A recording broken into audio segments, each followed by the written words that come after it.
Entonces, para que sepan. Muy bien, entonces voy a iniciar grabación para que nos quede la grabación y vamos a detener la transcripción en Spanglish que hace este sistema, ¿ok? Muy bien, entonces, perfecto. Entonces, 245, me falta una personita aquí, Rosy. Rosy sí está, Berrío está, Cienfuentes está,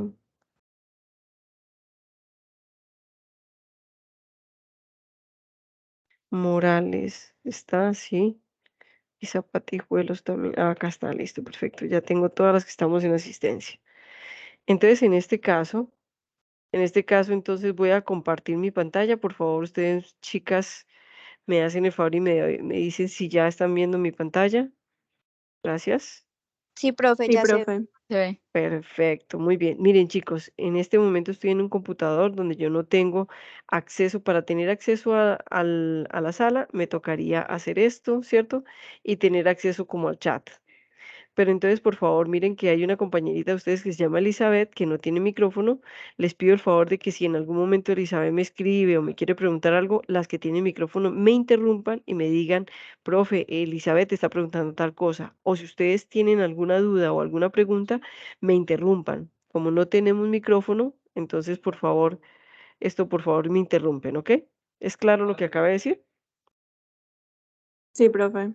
Perfecto, muy bien. Entonces, en ese sentido, entonces vamos a iniciar hoy con el tema que se llama validación y verificación de métodos analíticos y pues vamos a iniciar. Para iniciar este tema, chicos, lógicamente ustedes ya con lo que han hecho en el laboratorio me van a lograr entender parte de lo que vamos a explicar acá.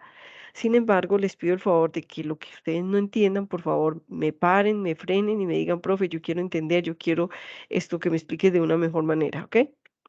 Para poder entender las bases o lo que nosotros necesitamos de validación y verificación, pues las bases o los conceptos básicos principales de validación y verificación o verificación son la teoría del error y la variación. Esta teoría del error y la variación o la dispersión de los datos, ustedes la empezaron a ver desde instrumentación para laboratorio. Entonces, en instrumentación para laboratorio, ustedes pudieron ver cómo se cuantificaba o cómo se estimaba el error, que es por medio del sesgo, y cómo se estimaba la dispersión o la precisión, que es en términos de desviación estándar, de coeficiente de variación o de la varianza, y es así como nosotros desde instrumentación para laboratorio, inclusive en el tema o en el módulo de control metrológico, se volvió a hablar de estos temas. Entonces, yo inicio desde los conceptos básicos que se llama el enfoque del error y la variación para explicar los conceptos más básicos que necesitamos tener claros para validación y o verificación. Cuando yo voy a empezar con el enfoque del error, pues yo les coloqué aquí una imagen donde yo muestro a 3 analistas, vamos a colocar analistas que están leyendo una indicación de una escala analógica graduada de un instrumento. Y cuando tengamos una escala, sea analógica o sea digital, lógicamente cuando nosotros los analistas vamos a leer, sobre todo en este sentido, cuando las escalas son analógicas, vamos a tener inherentemente cada uno, vamos a tener una indicación que puede ser subjetiva o objetiva de acuerdo a nuestra formación o capacidad, o competencias profesionales. Entonces, de acuerdo a eso, entonces nosotros como analistas vamos a tener diferentes valores o diferentes indicaciones que podemos obtener de esa indicación instrumental. En este sentido, lo que yo quiero decir es que inherentemente el error siempre va a estar incluido en nuestro actuar, en nuestro vivir, en nuestros fenómenos naturales, sean biológicos, químicos, físicos o microbiológicos. Entonces, cuando nosotros hacemos la medición, lógicamente tomamos diferentes indicaciones y puede ser que el instrumento nos dé una indicación digital o una indicación analógica, nosotros vamos a tener unos valores que nunca van a ser exactamente el mismo. Y a esa diferencia de valores que nunca son exactamente el mismo, es a lo que nosotros le llamamos el error y que lo estimamos por medio del sesgo. Y es así como nosotros podemos hacer una medida cuantitativa de ese error. Entonces, cuando nosotros tenemos claro que cuando nosotros queremos dar un valor, de ese mensurando, de esa magnitud medida, nosotros quisiéramos poder dar un valor real. Sin embargo, el valor real es imposible de conocer. Nosotros nunca, nunca vamos a poder tener un valor real o un valor exactamente exacto, exacto, sin ningún error ni ninguna variación. Y es por lo tanto que nosotros cuando reportamos un resultado, nosotros reportamos una magnitud que está inherentemente afectada por un error.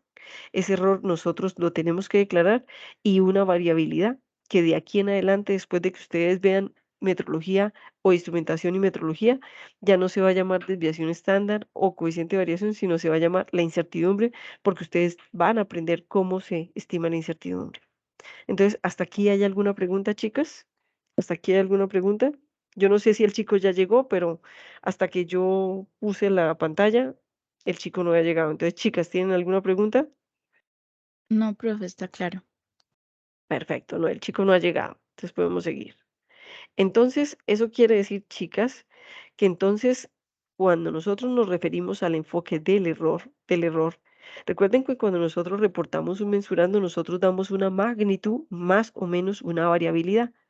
Y esa más o menos esa variabilidad nos define un intervalo de ese mensurando. Entonces, sin embargo, con respecto a la magnitud, nosotros declaramos el error. Y el error, cuando nosotros lo declaramos cuando tenemos con quién comparar ese valor obtenido o esa magnitud obtenida.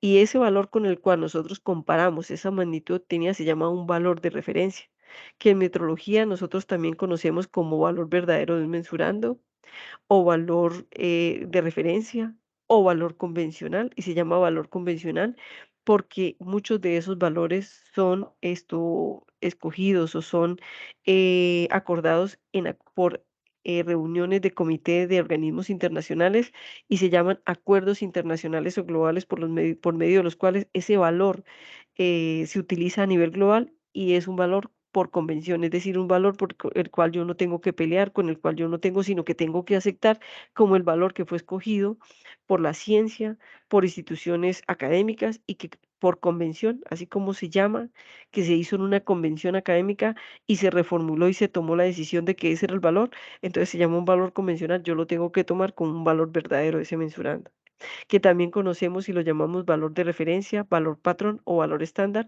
y que generalmente cuando son convencionales o valores verdaderos vienen acompañados por su incertidumbre de medida asociada. ¿Estamos de acuerdo? ¿Hasta aquí hay alguna pregunta?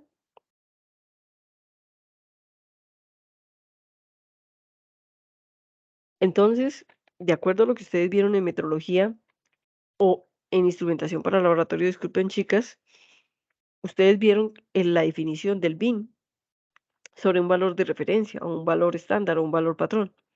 Y nos decía que el valor de referencia es el valor de una magnitud que sirve como base de comparación con valores de magnitudes de la misma naturaleza. Esas magnitudes son los valores obtenidos en nuestras prácticas experimentales y el valor de la magnitud que sirve como comparación es ese valor convencional o valor de referencia que me dan los organismos internacionales o instituciones por medio de acuerdos internacionales y que son dados por un patrón, por un material patrón o por ejemplo, el valor de una constante universal de la naturaleza, etcétera, etcétera, etcétera. ¿Es claro lo que les acabo de decir, chicos? Es decir, cuando nosotros calculamos o determinamos un error que se estima por medio del sesgo, es cuando comparamos mi magnitud con un valor de referencia. Hasta aquí es claro? Sí, profe. Gracias. Entonces, cuando nosotros hemos determinado ese error de medida, decimos que la definición de error de medida es la diferencia entre un valor medido, que normalmente ese valor medido para nosotros es una media aritmética o un promedio de una serie de valores repetidos de esa medición, es un valor medido de una magnitud comparado con un valor de referencia, es decir, la diferencia entre ese valor y el valor de referencia, que es a lo que nosotros conocemos como el sesgo, que el sesgo nos dice que es el valor obtenido menos el valor de referencia, y es así como lo define el vocabulario internacional de metrología. Sin embargo, nosotros vamos a tener en la parte analítica varios errores o diferentes errores. Entonces aquí se lo voy a explicar. Nosotros podemos tener errores constantes, que son como esta gráfica que tenemos en la parte superior, la gráfica superior de la parte izquierda de la pantalla, En esa gráfica nosotros podemos ver un error constante. ¿Qué quiere decir? Que si estos son mis valores verdaderos, mis valores obtenidos siempre van a tener una diferencia constante o que no varía de manera impredecible, ¿cierto? Con respecto a los valores de referencia. Entonces, a esos errores o a esas diferencias constantes les llamamos error constante o error constante. ¿Listo? Quiere decir que la diferencia entre ellos se mantiene constante a lo largo de las medidas. Pero también tenemos errores proporcionales, que es como la gráfica del lado izquierdo inferior de la pantalla, donde nosotros tenemos, por ejemplo, los valores de referencia o los valores convencionales y vamos a obtener unos errores que son proporcionales. Espérenme un momentico, chicos. Dime. No, no te afanes. No te afanes. Yo cierro, yo ajusto. ¿Listo? Mil gracias, Sandra. Cuídate mucho. Bueno, muy bien. Entonces, vamos a tener unos errores que son proporcionales. Eso quiere decir que si nosotros tenemos valores de referencia, entonces nuestros valores obtenidos van a tener una proporcionalidad que es ascendente o decreciente con respecto a mis valores por convención o valores verdaderos convencionales o de referencia, como lo llamamos nosotros. Entonces, a estos errores que se incrementan o disminuyen de una manera proporcional, los llamamos errores proporcionales. Pero también tenemos el error no lineal, que muchos de ustedes al obtener una curva, una recta de calibración, podemos obtener, que son estos errores que no son exactamente lineales y que nosotros llamamos dispersión y que varían de manera aleatoria o de manera no premeditada o de manera no constante. Entonces, estos errores que nosotros llamamos no lineales también los podemos conocer como errores aleatorios, ¿cierto? Entonces, y estos son los que generalmente conocemos y vamos a ver mucho en esta práctica de laboratorio o en estas prácticas y en nuestro diario vivir analítico, ¿ok?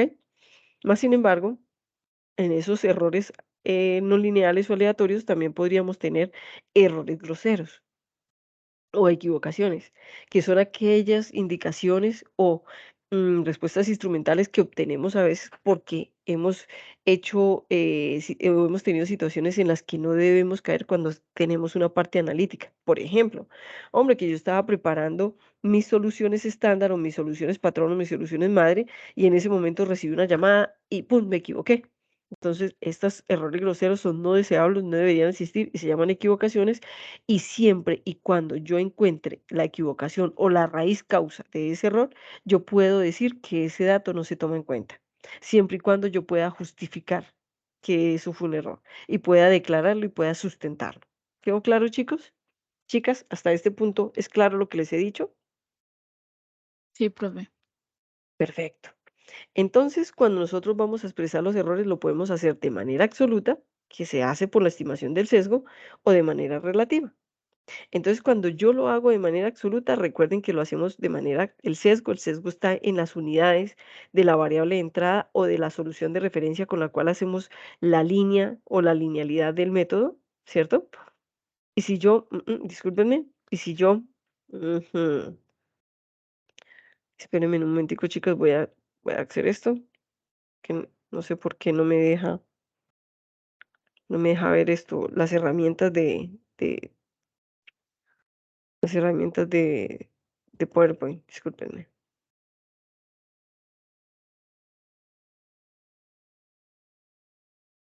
Bueno, ok.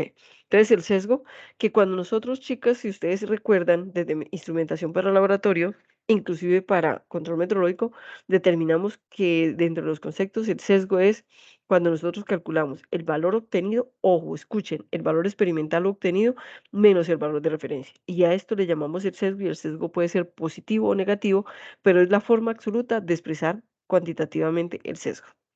El error, disculpen, el error. ¿Es claro hasta aquí? ¿Hasta este momento es claro?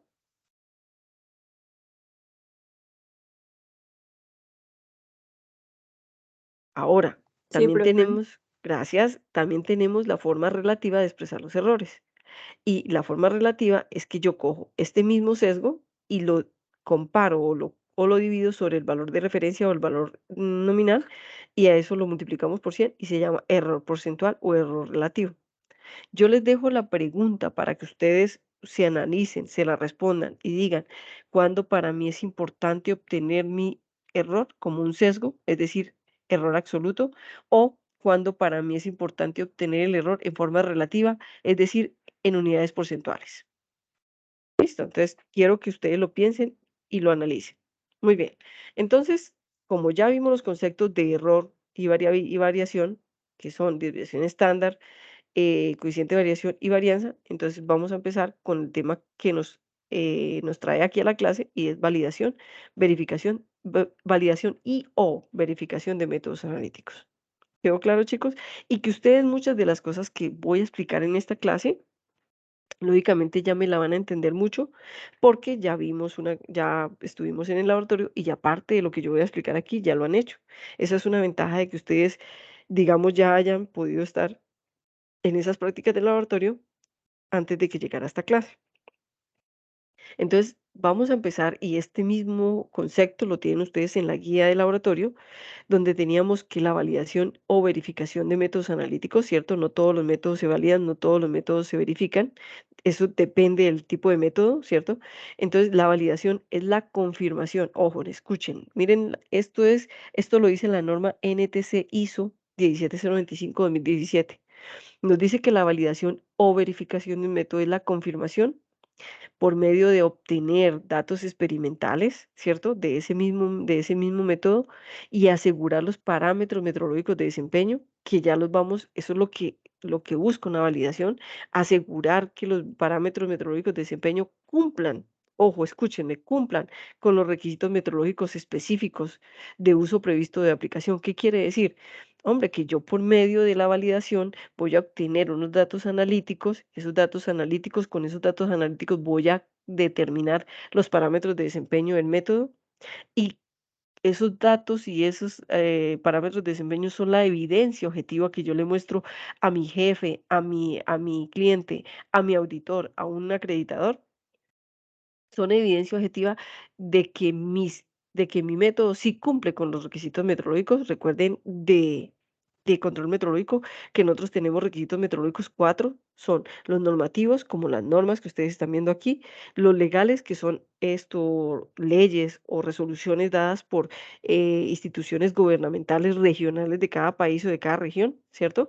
Entonces yo debo cumplir con requisitos metrológicos normativos, legales, técnicos, que son los que yo, analista, necesito, pongo, ¿cierto? Y con estadísticos, que son los que utilizo para definir la parte de mi cumplimiento estadístico en los requisitos metrológicos, y que esos requisitos, si yo cumplo para un uso previsto en una aplicación, es decir, de acuerdo a para lo cual yo vaya a utilizar mi método, ¿cierto? Entonces, si yo voy a medir proteínas en leche o de acuerdo a lo que yo vaya a aplicar. Entonces, yo lo que hago con una validación es, por medio de todos esos datos y asegurar los parámetros de desempeño, mirar que ellos cumplen con los requisitos metrológicos de uso previsto de aplicación, es decir, que la validación o la verificación es una confirmación de eso que acabo de explicar.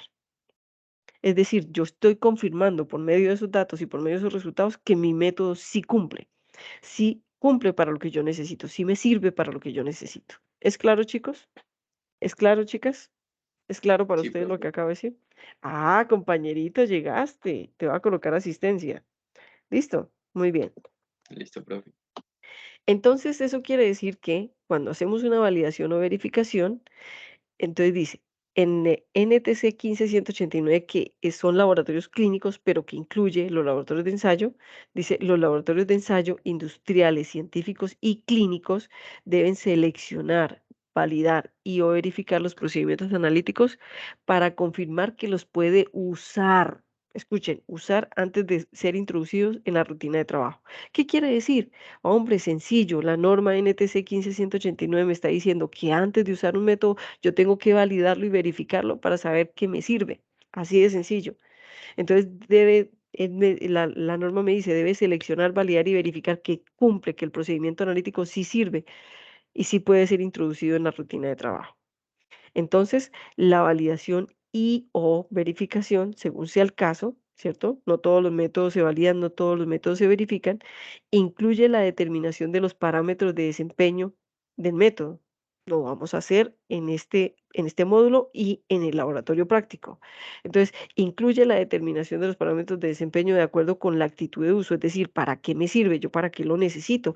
¿Yo qué voy a cobrar con ese método analítico? Y entonces, ese método analítico, los parámetros de desempeño son asignadas por el laboratorio o por el cliente, de acuerdo a lo que mi cliente necesita. Entonces, yo voy a medir lo que mi cliente necesita para podérselo vender, ¿cierto? Y entonces voy a comparar esos requisitos técnicos del cliente o del laboratorio y los voy a comparar con los requisitos metrológicos, los normativos, los legales, los técnicos y estadísticos, y voy a verificar que satisfacen y soportan la validez del uso de ese método. Eso es lo que se llama verificación y o verificación. ¿Es claro para ustedes hasta aquí? ¿Es claro entonces? Es decir, yo voy a obtener datos y voy a demostrar que ese método sí sirve, que con ese método yo sí puedo medir. ¿Hasta aquí es claro, chicos? Y que cumple con todos los requisitos metrológicos. Muy bien. Entonces, cuando vamos a validar y a verificar, lo primero que hacemos o determinamos en una validación o verificación se llama la linealidad. ¿Y qué es la linealidad? Escuchen, es la proporcionalidad entre la concentración o la variable de entrada, para el caso de ustedes la concentración, de un mensurando y su respuesta instrumental. Porque en este caso, pues para ustedes es concentración, pero ustedes me podrían decir, profe, pero la variable de entrada puede ser tiempo de coagulación, o la variable de entrada puede ser pH, o la variable de entrada puede ser textura, ¿cierto?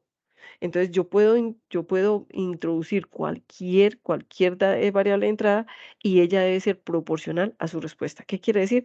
Que debe tener una proporcionalidad, un comportamiento que sea proporcional a esa variable de entrada. Entonces, la recta de calibración, que es lo que ustedes han venido trabajando desde el laboratorio pasado y que vamos a reafirmar este sábado a las 7 de la mañana, y que muchos de ustedes ya han obtenido un pequeño paso y que este siguiente laboratorio es para definitivamente obtener la linealidad con todos los parámetros estadísticos y criterios que necesitamos para que sea válida. Entonces, la recta de calibración dice, involucra la relación entre valores nominales definidos por patrones de medida o lo que nosotros conocemos como soluciones de referencia o soluciones patrón o soluciones estándar o soluciones madre, ¿cierto? ¿Qué quiere decir? Que yo le conozco sus concentraciones, ¿cierto? Entonces, involucra la relación entre valores nominales. Cuando dice nominales es porque son conocidos, definidos para patrones de medida y las correspondientes indicaciones instrumentales que permiten en primera instancia conocer la respuesta del instrumento y los sistemas de medidas a cambios de concentración del mensurando. ¿Qué significa? Hombre, que yo pongo sustancias o soluciones o materiales de referencia que tienen un valor conocido como variable de entrada y espero que mi respuesta sea instrumental, sea proporcional y sea correspondiente a la indicación. Y eso es lo que hace una linealidad. Busca la correlación, la relación codependiente de la entrada con la respuesta instrumental o variable de salida.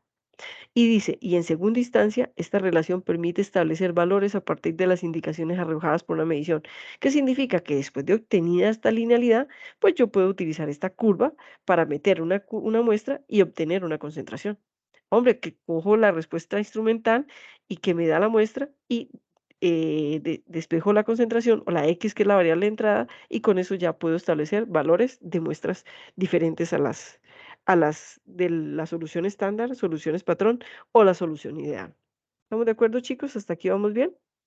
¿Hasta aquí me están entendiendo?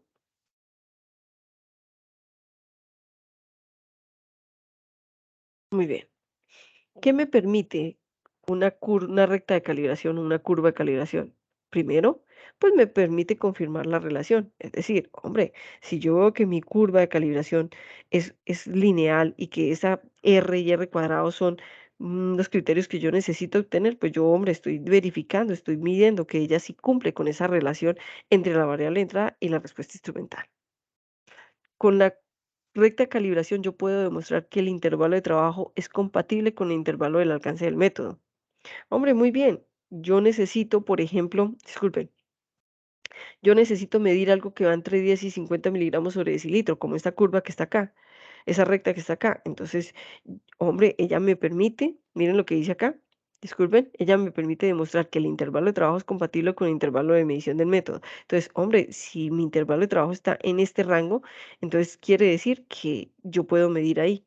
Hombre, que si mi muestra se sale, pues yo la diluyo y puedo incluirla acá. Entonces, también me permite, ¿cierto? Me permite saber que yo puedo medir algo con el intervalo del alcance del método analítico de acuerdo a la curva de calibración o la recta de calibración. La recta de calibración también me permite verificar que el instrumento que estoy usando para detectar es el adecuado.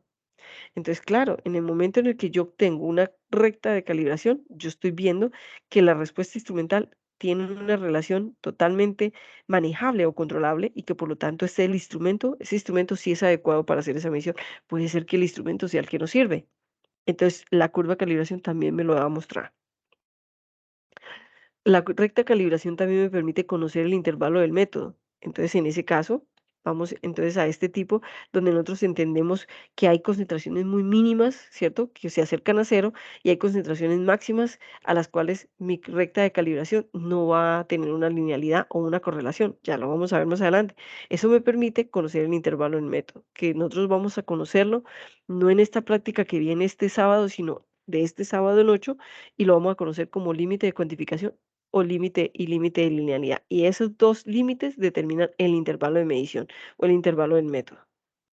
Ahora, la recta de calibración también me permite, con el modelo de medición obtenido, conocer concentraciones de muestras desconocidas. ¿Qué quiere decir? Hombre, después de que yo obtenga este modelo de medición, esta ecuación que la obtuve de esta regresión, entonces yo simplemente meto una muestra y la absorbancia y despejo acá la variable de entrada. Entonces me permite conocer concentraciones o variables de entrada de una muestra desconocida o una muestra real, que no sé su concentración. ¿Hasta aquí vamos bien, chicos? ¿Hasta aquí vamos bien? ¿Hay alguna pregunta? Bueno, muy bien. Entonces, resulta que mucha gente hace estas curvas de calibración con soluciones ideales, que es coger agua ultrapura o agua destilada y que a esas curvas, a esas rectas de calibración, lógicamente dan muy bonitas, son espectacularmente hermosas, con un R y un R cuadrado supremamente buenos, ¿cierto? Pero la pregunta es, y se tuvo en cuenta el efecto matriz. Entonces recuerden que ustedes ya me están entendiendo qué es el efecto matriz, porque ustedes ya tienen matrices reales, ¿cierto?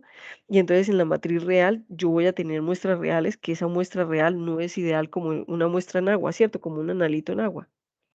Este efecto matriz se debe establecer en las muestras reales a las cuales se les va a determinar la concentración. ¿Por qué? Porque si yo no tengo en cuenta cuando desarrollo la validación o la verificación de mi método, la matriz, o la solución de la muestra real, entonces estoy cometiendo un error, porque no es lo mismo cuando yo voy a cuantificar una muestra o una variable de entrada o una variable de salida en una solución totalmente ideal, a cuando yo tengo una solución que tiene muchas otras cosas diferentes a mi analito principal. Entonces, ¿qué significa el efecto matriz? Y dice así, dice la definición así: consiste en una disminución o generalmente un aumento de la respuesta instrumental del analito en las muestras debido a la presencia de otros componentes existentes en las muestras reales.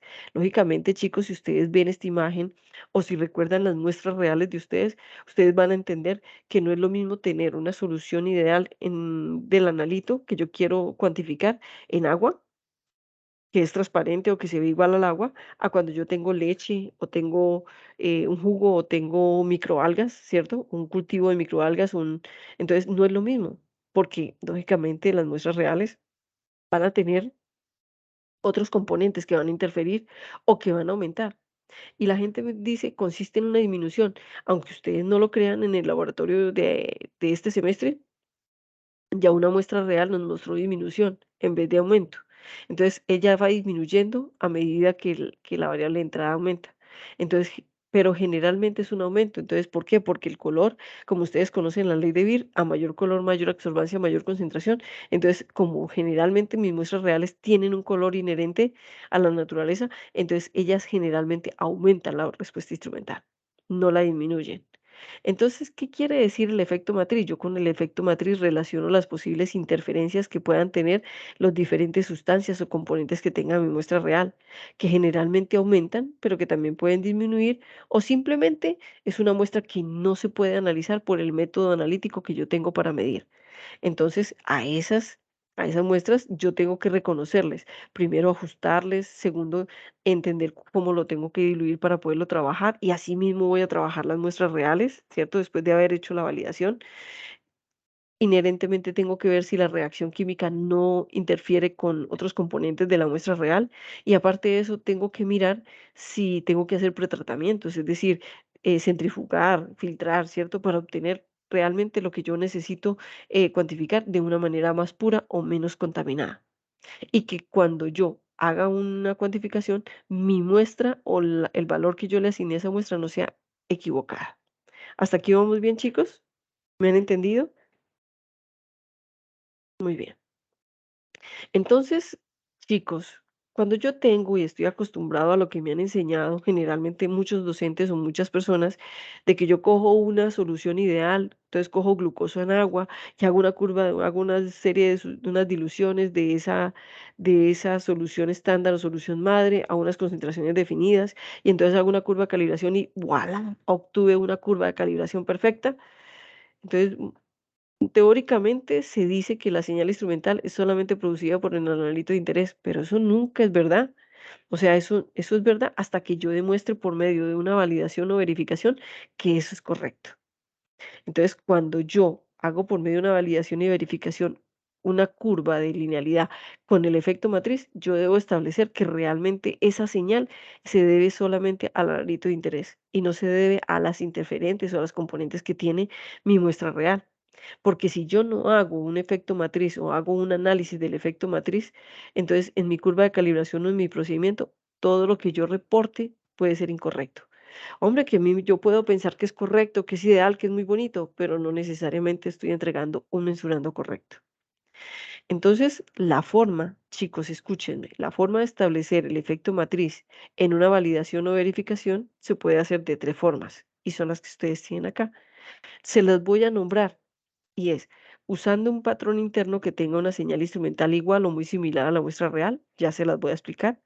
La que ustedes están haciendo en el laboratorio y que ustedes ya entienden que se llama adiciones de estándar o ediciones estándar. Y la tercera que es adiciones estándar, pero cuando mi muestra no es líquida, sino es sólida. Entonces también se las voy a explicar.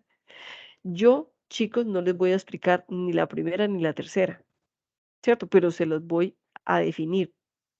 No se las voy a enseñar, pero se las voy a definir. Y quiero que ustedes me digan si lo entienden o no lo entienden, porque la segunda, pues ustedes ya la están haciendo y ya lo entienden, ¿cierto? Muy bien. Y es la que yo les voy a enseñar acá. Entonces, cuando yo quiero analizar el efecto matriz, lo puedo hacer de estas tres formas.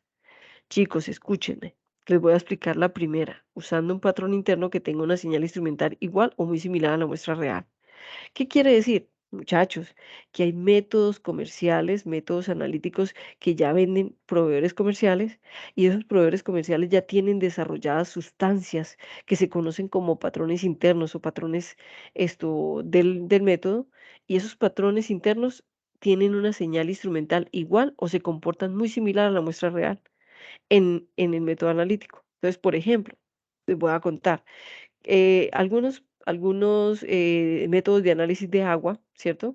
De agua, ya tienen unos patrones internos, es decir, ya tienen unos patrones que son están diseñados y son comercializados y son patrones internos que no necesariamente son iguales a la muestra real, pero que en la parte analítica o instrumental se comportan de manera similar. Y como ya se ha validado y se ha verificado esos métodos, ya ellos se pueden utilizar y por lo tanto ellos me hacen el trabajo del efecto matriz. ¿Es claro, chicos? ¿Es claro lo que acabo de decir? Es decir, a mí no me están entregando una solución transparente, ideal, en agua ultrapura o analítica, sino que me están diciendo, me están entregando una solución que se comporta muy similar a mi muestra, a mi, a mi muestra real, pero que tiene el analito y que no necesariamente es igual a mi muestra real, pero se comporta instrumentalmente como se debe comportar mi analito en mi muestra real. ¿Es, es claro lo que les acabo de explicar? ¿Lo entendieron, chicos, o lo vuelvo a explicar?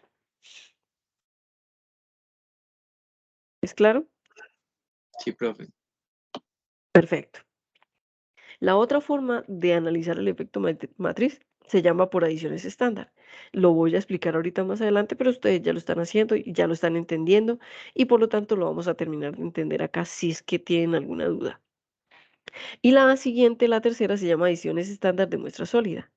La diferencia con la segunda, que es el método más común para determinar el efecto matriz, es porque normalmente nuestras muestras analíticas, bioquímicas y químicas y biológicas son líquidas.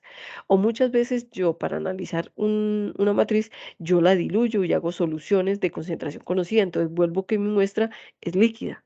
Sin embargo, hay muestras que no son líquidas, como los metales, por ejemplo, cadmio, plomo, hierro, ¿cierto? Aunque de hierro también se pueden hacer soluciones, pero hay unas que no se pueden diluir.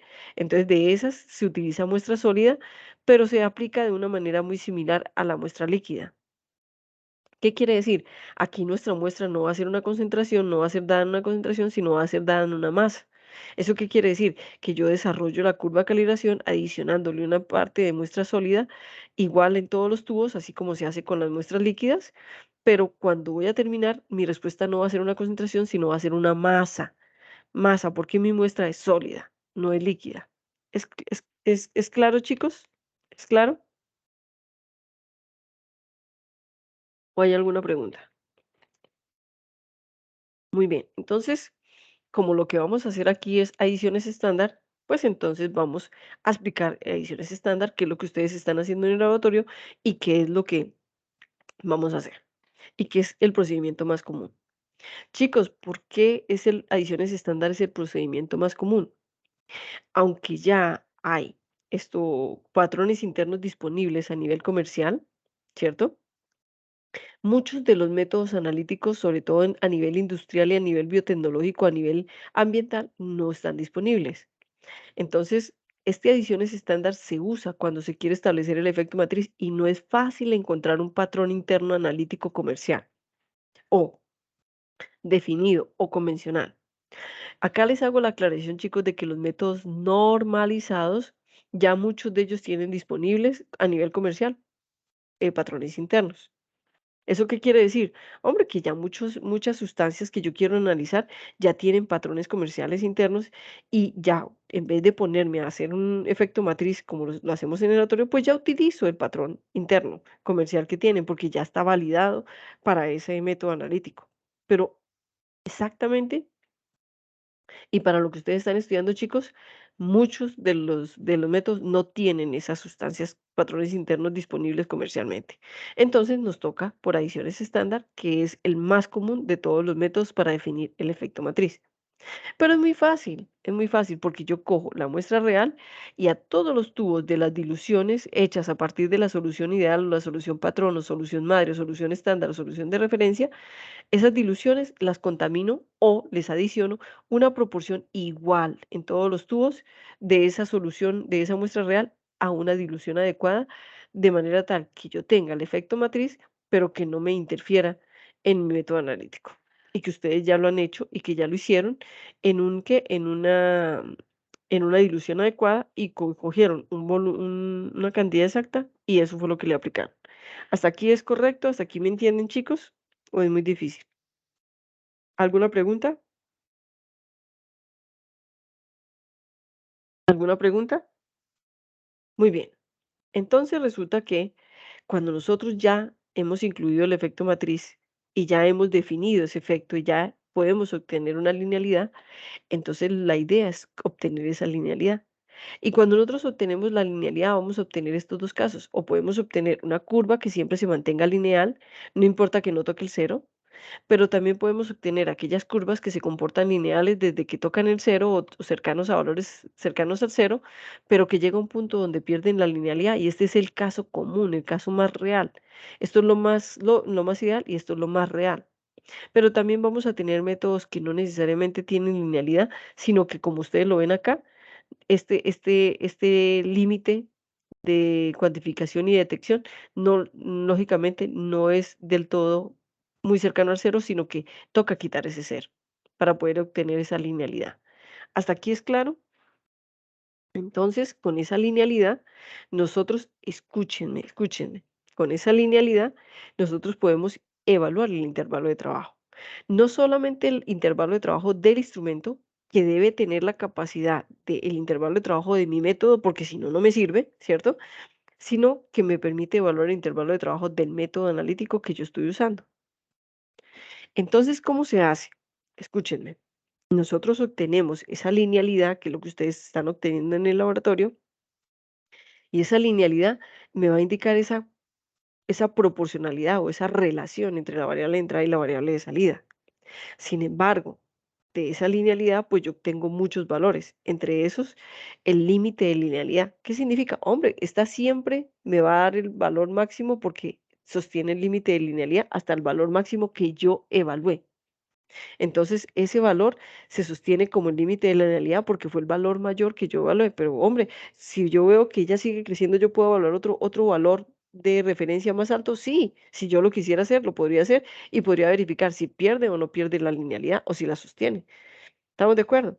Sin embargo, cuando yo tengo un caso real, que es más o menos lo que ustedes están viendo acá, llega un momento donde esta línea pierde la linealidad y a este límite donde ella está exactamente lineal se llama límite de linealidad. ¿Quedó claro lo que les acabo de explicar? El último valor en el que se sostiene la linealidad se llama límite de linealidad. ¿Quedó claro, chicos? ¿Quedó claro? Muy bien. Entonces, con la linealidad podemos evaluar el intervalo de trabajo del instrumento. ¿Qué quiere decir?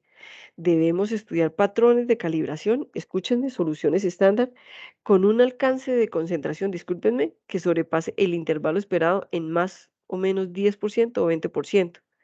¿Qué significa, chicos, el intervalo de trabajo del instrumento?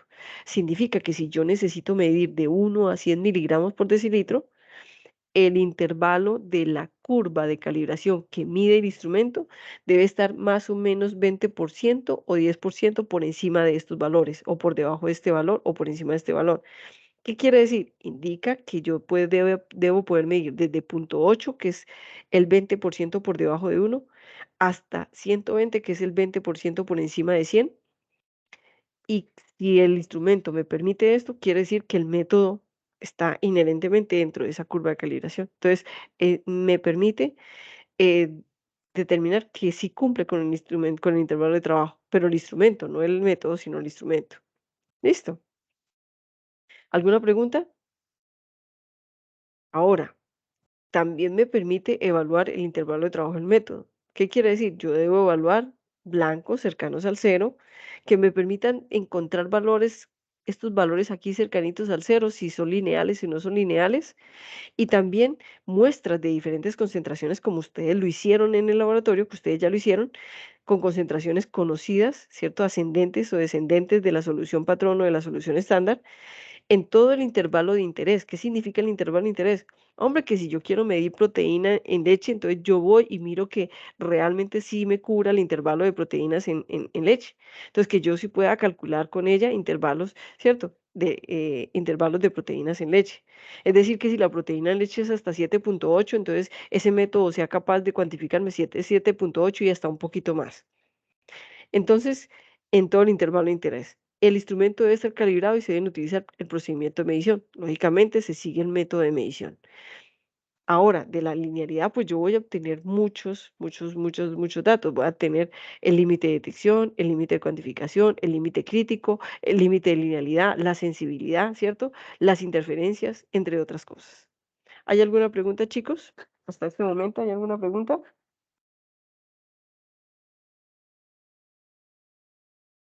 ¿O todo está claro?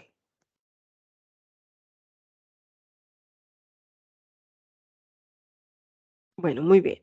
¿Cómo hacemos la obtención de la linealidad en el laboratorio? Pues lógicamente con una solución patrón o una solución de analito estándar más muestra real, ¿cierto? Hombre, si yo tengo una solución patrón, ese patrón ya se comporta como la muestra real. Pero si no, entonces cojo una solución del analito estándar, que es lo que ustedes tienen allá, albúmina en agua, glucosa en agua, ¿cierto? A una concentración definida y le adiciono la muestra real. Entonces, ¿con qué y cómo hago la linealidad? Pues escúchenme, porque esto ustedes ya lo hicieron. Preparamos blancos de reactivo y patrones de calibración entre 6 a 10 concentraciones diferentes en el intervalo de interés. Hombre, ¿qué significa eso? Que para yo hacer la curva de calibración, calculo 20 concentraciones, o no, disculpen, diferentes concentraciones. A estas concentraciones las preparo por triplicado, ¿cierto? Incluyendo el cero, y voy al instrumento y leo, ¿cierto? La respuesta instrumental. Entonces tengo el blanco de reactivo y los patrones que son entre 6 y 10 y generalmente se hace por triplicado. Cada uno de ellos, tanto el blanco como las muestras, se preparan por triplicado. Esto es lo que ustedes ya han hecho. ¿Qué hago yo con esto que yo recibo? Grafico la respuesta instrumental en función de la variable de entrada. En este caso, para ustedes, concentración, porque la variable de entrada puede ser otra. Y esto es lo que tengo, ¿cierto? Una curva de calibración, que es más o menos esto que ustedes tienen acá. Ahora, examino visualmente para identificar el rango lineal aproximado y los límites superior e inferior del intervalo del instrumento. Lógicamente, pues si yo me voy a la curva de calibración y yo veo que aquí se perdió la linealidad, pues yo lógicamente voy a tener que determinar el valor máximo al cual ella sostiene la linealidad. Entonces, ese valor máximo se llama mi límite de linealidad. Y lógicamente, con las prácticas que vamos a hacer, vamos a determinar con la linealidad, porque nunca nos vamos a separar de la linealidad, el límite de detección, el límite crítico y el límite de cuantificación. ¿Hay alguna pregunta hasta este momento? ¿Hay alguna pregunta hasta este momento? Esto, chicos, esto que está aquí en esta primera parte de este cuadro es lo que ustedes han hecho en el laboratorio hasta la práctica pasada. ¿Hay alguna pregunta hasta este momento?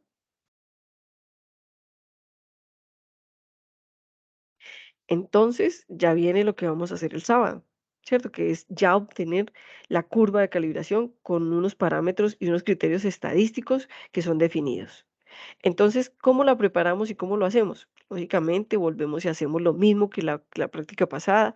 Preparamos blanco de reactivo y patrones de calibración en diferentes 10 concentraciones.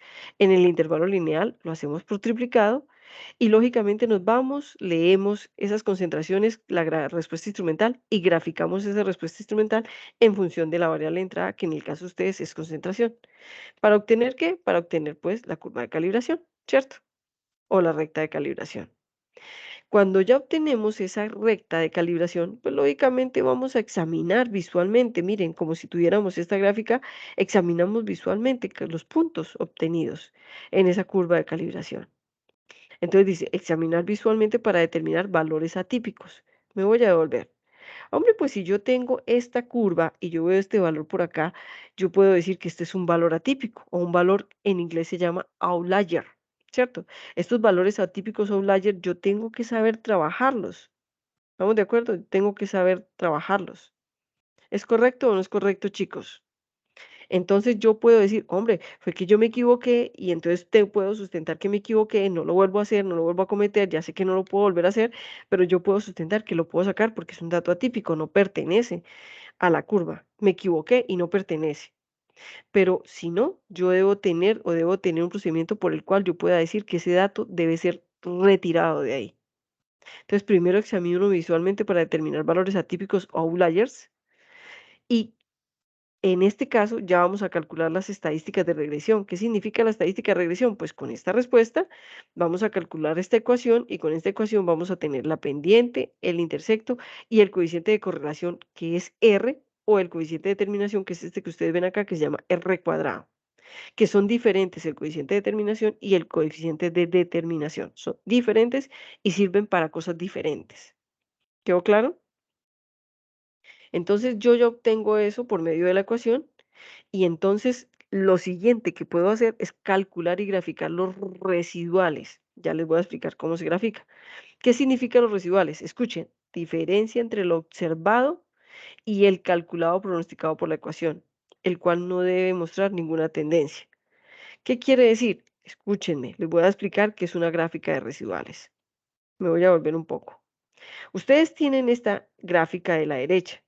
Y en esta gráfica de la derecha, para ustedes poder obtener esta linealidad, ustedes ponen concentraciones conocidas de la variable de entrada, en este caso concentraciones conocidas del analito, ¿cierto? Contaminados o lógicamente adicionados por muestra real y obtienen una variable instrumental o una indicación instrumental que en este caso para ustedes es absorbancia y obtienen esta curva de calibración.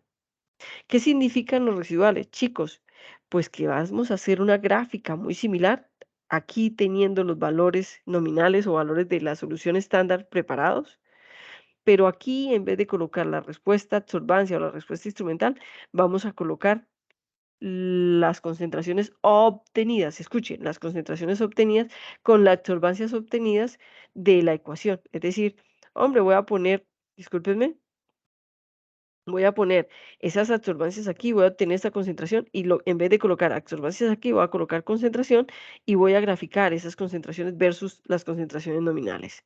Entonces voy a obtener una ecuación, una línea de 45 y me va a mostrar una variabilidad, una dispersión, y eso se llama la gráfica de residuales. ¿Quedó claro o lo vuelvo a explicar? ¿Quedó claro Profe, o la vuelvo a ¿podría explicar? volver a explicarla, por favor? Claro, con mucho gusto. Otra vez. La gráfica de residuales, escuchen, es la diferencia entre lo observado y lo calculado o pronosticado por la ecuación. Entonces, escuchen, cuando yo hago una recta de calibración, yo coloco aquí en este eje los valores conocidos de las soluciones patrones, soluciones estándar o soluciones de referencia. ¿Hasta aquí vamos bien? Pero la diferencia con una recta de calibración es que en la recta de calibración yo lo grafico versus la respuesta instrumental, en el caso de ustedes, absorbancias. Pero ya aquí, si esta gráfica ya no es una recta de calibración, sino una curva de residuales, una gráfica de residuales, entonces yo ya no voy a graficar la respuesta instrumental aquí, sino que voy a graficar los valores de concentración calculados con la ecuación.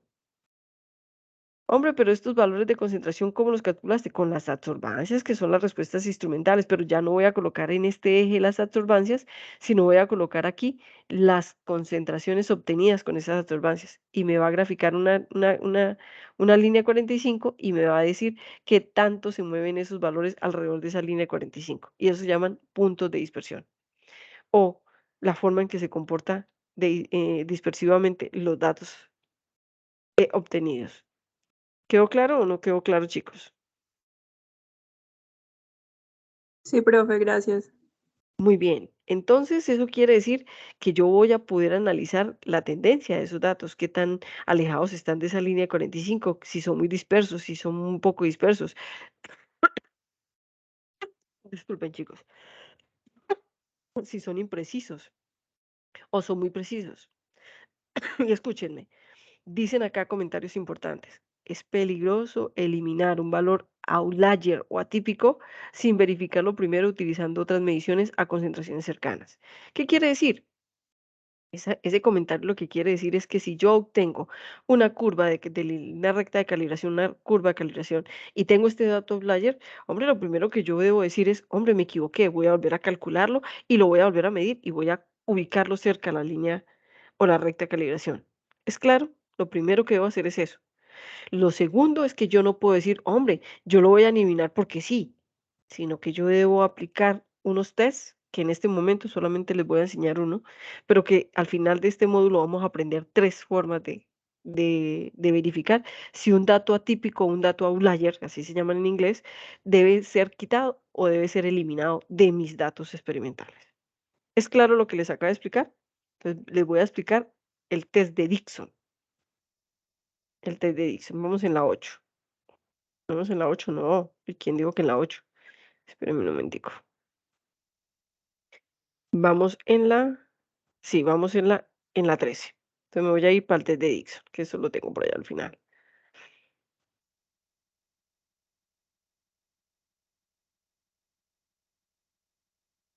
Aquí está. Entonces, al finalizar este módulo, chicos, pues vamos a aprender diferentes formas de determinar si un dato outlier o un dato atípico debe salir de mis datos experimentales.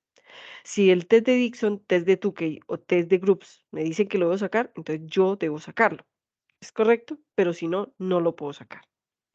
Entonces, hoy les voy a enseñar el test de Dixon y al final de este módulo les voy a enseñar el test de Groups y el test de Tukey. ¿Quedó claro? Porque el que van a utilizar ustedes para su informe de validación es el test de Dixon. ¿Es claro lo que les acabo de decir? ¿Quedó claro lo que les acabo de decir? ¿O no? Chicos, Sí, profe. perfecto. Gracias gracias por responder. Muy bien. ¿Por qué vamos a utilizar el test de Dixon, chicos? Porque es para un tamaño de muestras menor o igual a 10. Menor o 10. ¿Listo? nosotros vamos a tener muestras, 10 datos. Ustedes se han dado cuenta, la mayoría de lo que dice la validación o verificación dice 10 datos, idealmente 10 datos. Listo. Entonces, ¿qué vamos a hacer, chicos? Yo tengo un dato outlier. Entonces, vamos a ver si aquí sí me permite esto coger las herramientas de aquí porque acá sí las necesito. Espérenme un momentico, chicos, ya voy a cerrar acá. Voy a volver a abrir para ver si me deja tomar las herramientas de... No, no me permite tomar las herramientas. Esta vaina no me quita sé cómo hacerle para que me quite esta... ¿Qué vaina?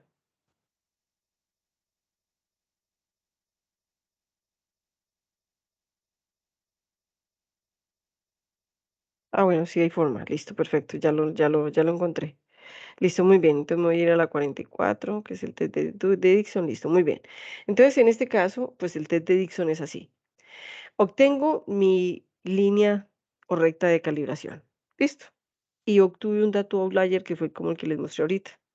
Entonces, lo primero que me dice el test de Dixon es que debe ser un tamaño de muestras menor o igual a 10. De 10 para abajo. Entonces, ¿qué debo hacer con esos datos? Primero, ordeno los datos los datos de forma ascendente. X1, X2, X3. ¿Qué quiere decir? Hombre, que las absorbancias me dan de manera ascendente, entonces coloco desde la absorbancia desde el blanco, el 0, hasta la absorbancia más alta.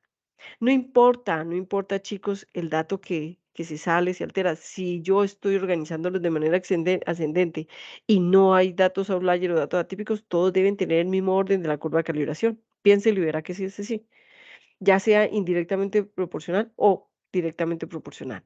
Entonces los organizo de manera ascendente. Y puedo tener dos casos. Me voy a ir, discúlpenme, voy a retirarme de acá y voy a ir hasta la curva de calibración que esta curva de calibración, entonces esta recta de calibración, lógicamente yo voy a obtener y lógicamente si tengo un dato layer va a ser menor o va a ser mayor porque va a ser un dato atípico, un dato salido de las cercanías de mis datos. ¿Quedó claro lo que les acabo de explicar? ¿Sí o no, chicos? Entonces yo voy a tener esos números en forma ascendente, desde el menor hasta el mayor. Entonces, X1, X2, X3, X4, X5, hasta X10. Bueno, si el último dato es 10. Y voy a calcular, ojo, si el primer valor es sospechoso, entonces lo hago de la siguiente manera, chicos. Escúchenme. Lo hago de la siguiente manera. Aquí el test de Dixon se calcula con un Q calculado. Discúlpenme, aquí lo voy a manejar así. No tengo cómo copiar en este momentico, entonces un Q calculado. El test de Dixon se calcula con un Q calculado. Entonces, si mi primer valor es el sospechoso, profe, pero ¿cómo yo sé si ese primer valor es el sospechoso? Porque yo ya en mi, discúlpeme, en mi recta de calibración, yo ya definí el valor que para mí es sospechoso, ¿cierto?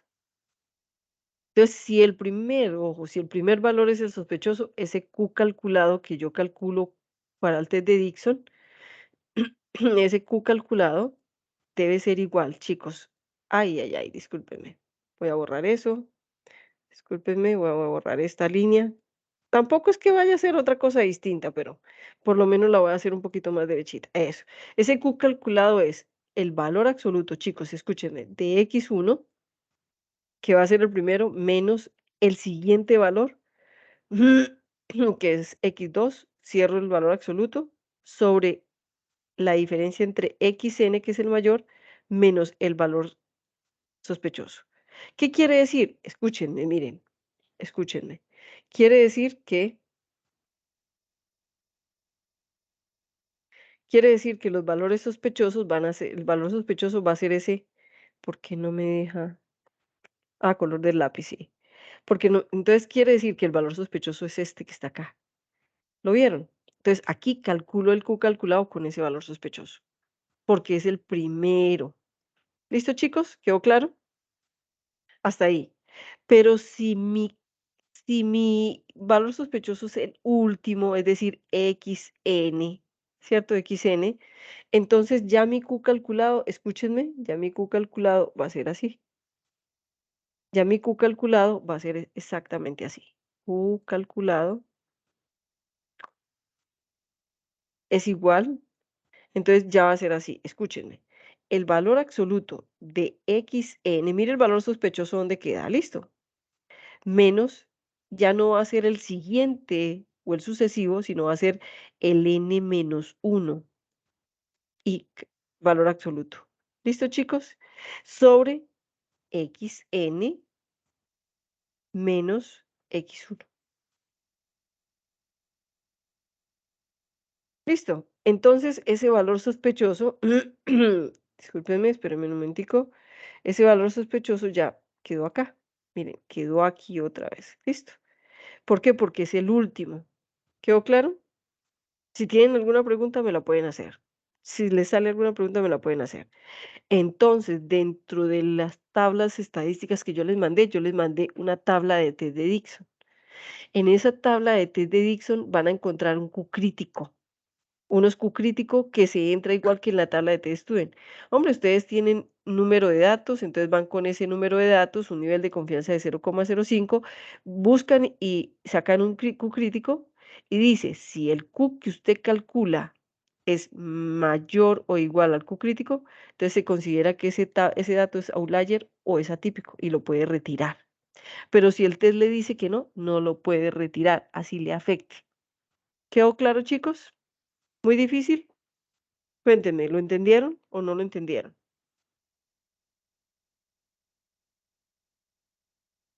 ¿Alguna pregunta? ¿Tienen alguna pregunta, chicos? No, profe. No, ninguna. Yo hubiera esperado que me hicieran mínimo una pregunta. Profe, yo sí tengo una. Pues es Ujú. decir que ahí en XN se pone el sospechoso, el dato sospechoso. Ajá, si es el último. Si es el último. Y en la de arriba si es el primero. ¿No tienen ninguna pregunta al respecto? No, yo. Bueno, entonces yo les voy a decir que me podían ustedes haber preguntado. Profe, ¿qué pasa si es el primero ni es el último? ¿Qué pasa con ese? ¿Qué pasa si el valor sospechoso ni es el primero ni es el último, sino es un valor intermedio? ¿Qué creen ustedes que podemos hacer?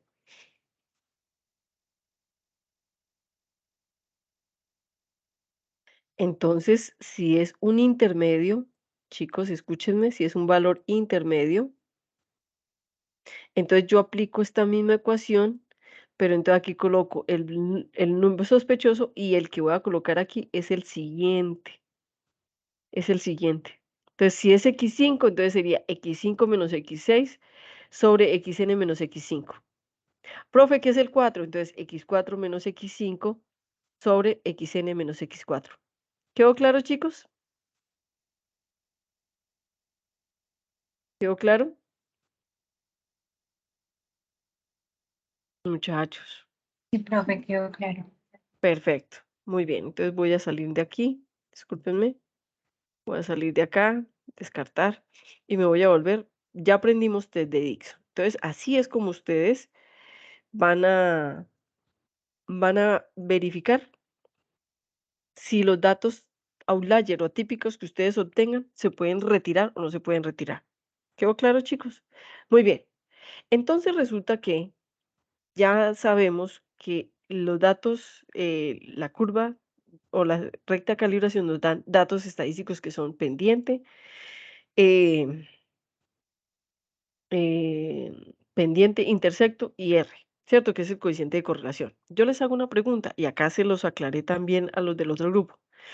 En instrumentación 1 o instrumentación para laboratorio, ustedes aprendieron cuál es la diferencia entre R y R cuadrado, coeficiente de correlación y coeficiente de determinación.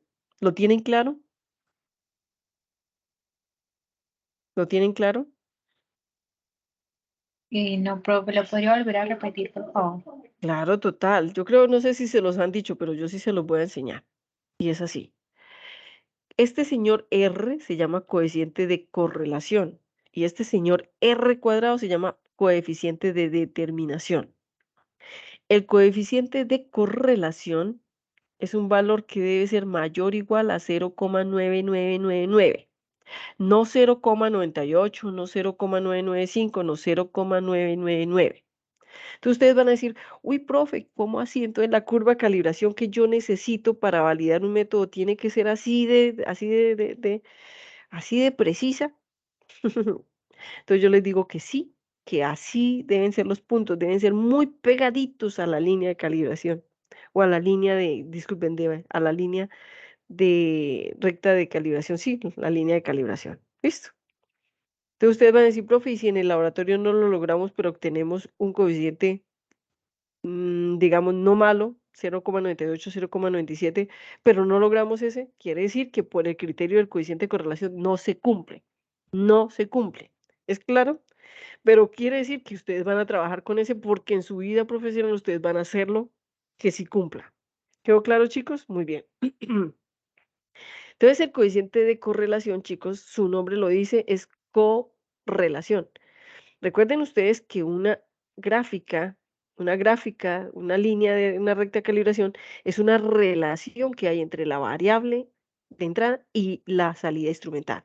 Es una relación que es codependiente, que depende, esta depende de esta y se llama codependiente de la relación que hay entre los dos. Se llama correlación. Entonces, esa correlación, lo ideal es que sea 1 o muy cercana a 1.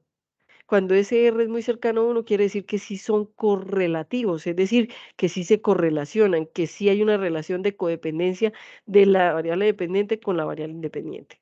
¿Quedó claro, chicos? Y eso es lo que significa el coeficiente de correlación. ¿Es claro para ustedes? ¿Es claro, chicos? Ahora les voy a explicar qué significa el coeficiente de determinación, que se llama distinto. Este se llama correlación porque es el que me determina la relación codependiente que hay entre los dos, la variable de entrada con la variable instrumental o de salida. Pero el coeficiente de determinación es un coeficiente que me determina la calidad de la recta. Entonces, con el coeficiente de determinación yo puedo calcular el error que hay o una estimación del error. ¿Qué quiere decir? Hombre, ese R cuadrado debe ser idealmente 1, pero ese R cuadrado debe ser, escúchenme, debe ser mayor o igual a 0,98. Si es menor a 0,98 por criterio de R ya no cumple. Pero ese R cuadrado debe ser mayor o igual a 0,98. ¿Qué significa 0,98? Que si ese R cuadrado debe ser 1 y yo le quito a 1 0,98 me da 0,02. Y si yo lo multiplico por 100, me está diciendo que estoy corriendo con un 2% de error. Aproximadamente un 2% de error. ¿Entendieron cuál es la diferencia entre coeficiente de determinación y coeficiente de correlación, chicos? ¿Entendieron la diferencia?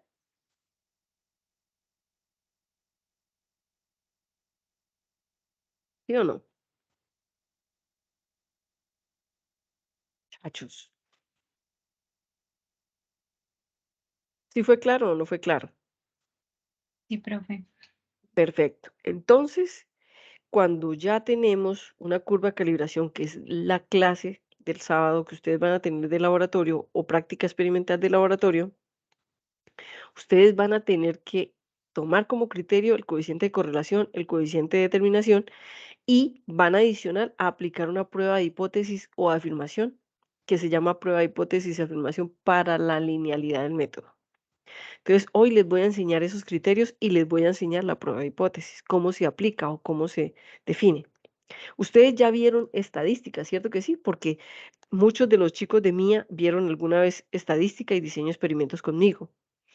Y yo sé que ustedes, en esa estadística que ustedes ven, ustedes se forman muy bien en pruebas de hipótesis y pruebas de afirmación. ¿Es correcto o no es correcto? Ya lo vieron. ¿Sí es Sí, claro o no profe. es claro? Sí, profe. Perfecto. Entonces yo les voy a enseñar cómo se aplican las pruebas de hipótesis para la validación o verificación de métodos analíticos. Entonces lo primero que vamos a tener es que para la linealidad vamos a tener como criterios el coeficiente de correlación y el coeficiente de determinación. Entonces el coeficiente de correlación, chicos, determina la linealidad del método. Los valores máximos que puede alcanzar son -1 y 1. Y si R me da igual a 0, quiere decir que no hay correlación alguna. Es decir, si no hay una linealidad, pues lógicamente ahí no hay una relación, entonces por lo tanto eso no me sirve, ese no es el método, ese no es el instrumento con el que yo debo medir. Pero si ese coeficiente de correlación es cercano a 1, quiere decir que existe una correlación con una alta probabilidad y eso es lo que ustedes van a definir qué probabilidad le dan. Ahora, se recomienda que ese R, ojo, escúchenme, que ese R coeficiente de determinación sea mayor o igual a 0,98, 0, disculpen, 0,9999. Ahora, este es un criterio que ustedes deben cumplir. Si no lo cumplen, pues ahí miraremos qué hacer, ¿cierto? Ahora, el R cuadrado, el otro criterio que también lo tienen ustedes en su archivo de Excel, donde ustedes van a presentar el informe, que ya les voy a hablar de cómo van a presentar los informes. Entonces, ese debe ser mayor o igual a 0,98.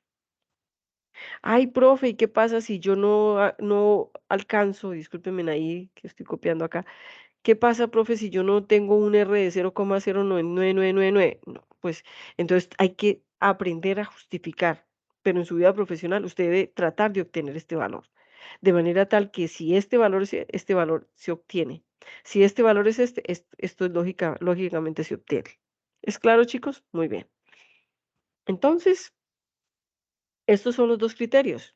Y si ustedes cumplen o no cumplen, entonces ustedes lo van a decir en su informe.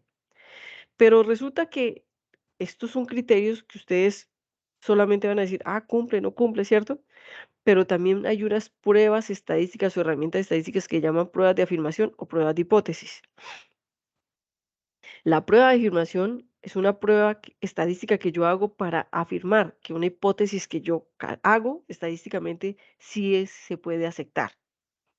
Entonces, en la linealidad, chicos, como ustedes ya vieron, pruebas de afirmación o pruebas de hipótesis, en estadística, escúchenme, lo voy a dejar claro, en estadística yo redacto mi hipótesis nula o especifico mi hipótesis nula y esta hipótesis nula generalmente es la que me afirma lo que yo deseo encontrar. En metrología, para la prueba de afirmación o prueba de hipótesis de la linealidad, se hace al contrario. Escuchen cómo se plantea la hipótesis nula. La hipótesis nula se plantea no existe correlación entre X y Y. Lo ideal era que yo dijera sí existe correlación entre X y Y, ¿cierto? Pero resulta que en lenguaje estadístico, si yo digo sí existe correlación entre X y Y, quiere decir que sí existe, quiere decir que mm, no hay diferencias significativas entre X y Y. ¿Estamos de acuerdo?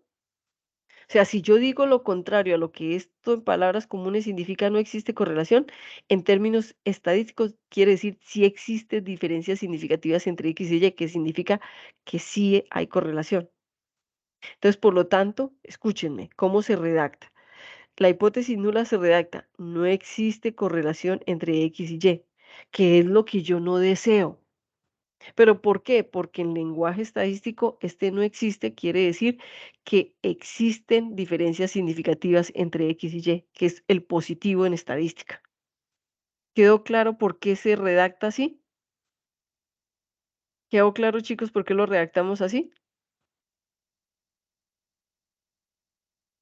Entonces, como ustedes aprendieron en estadística, cuando uno establece la hipótesis nula, lógicamente la hipótesis alternativa queda establecida como lo contrario, exactamente lo contrario a la hipótesis nula. Entonces, si aquí la hipótesis nula dice no existe correlación entre X y Y, la hipótesis alternativa debe decir sí existe correlación entre X y Y, que es lo que yo espero, ¿cierto? Que es lo que yo deseo encontrar.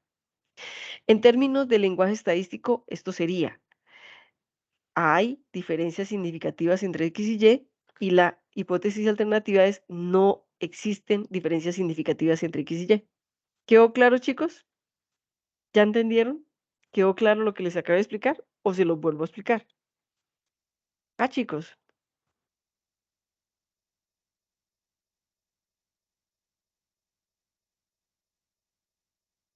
chicos, ¿quedó claro?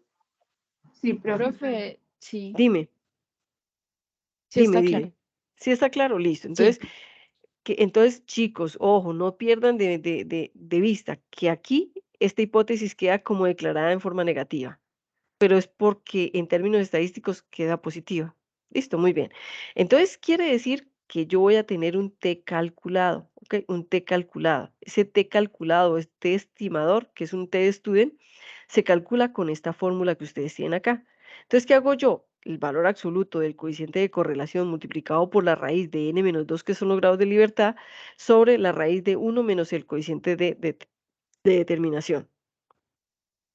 Yo cojo este T calculado, este T estimador de T student, y este TR que yo calculo debe ser, ojo, escuchen, mayor al T crítico o T de student.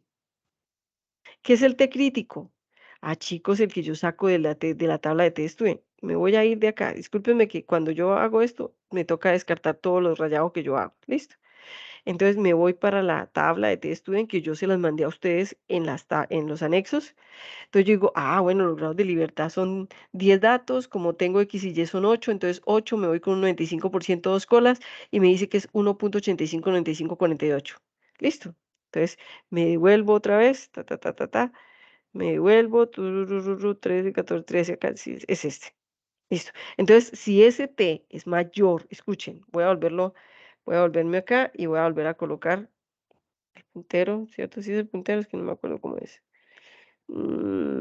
Acá, sí. Entonces, si yo coloco que este T, R o T estimador es mayor al T crítico, al T crítico, entonces yo digo, acepto la hipótesis alternativa, porque es la que yo deseo. Recuerden que si fuera menor, acepto la hipótesis nula, pero si este T es mayor, entonces acepto la hipótesis alternativa y por lo tanto sí existe correlación entre X y Y. Yo les hago una pregunta, chicos, ustedes que tienen muy buena formación de estadística. Hombre, si a mí el criterio de R no me cumple, pero la prueba de hipótesis me dice que sí hay correlación entre X y Y, ¿qué dicen ustedes? ¿Es válido, cumple o no cumple?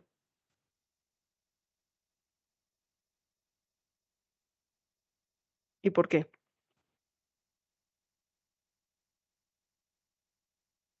Chicos, ¿qué dirían ustedes?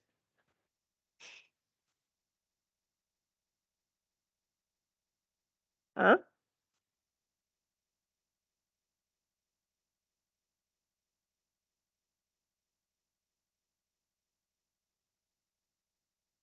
Chicos, ¿qué dirían Profe, ustedes? no sé. Muy buena respuesta. Está bien.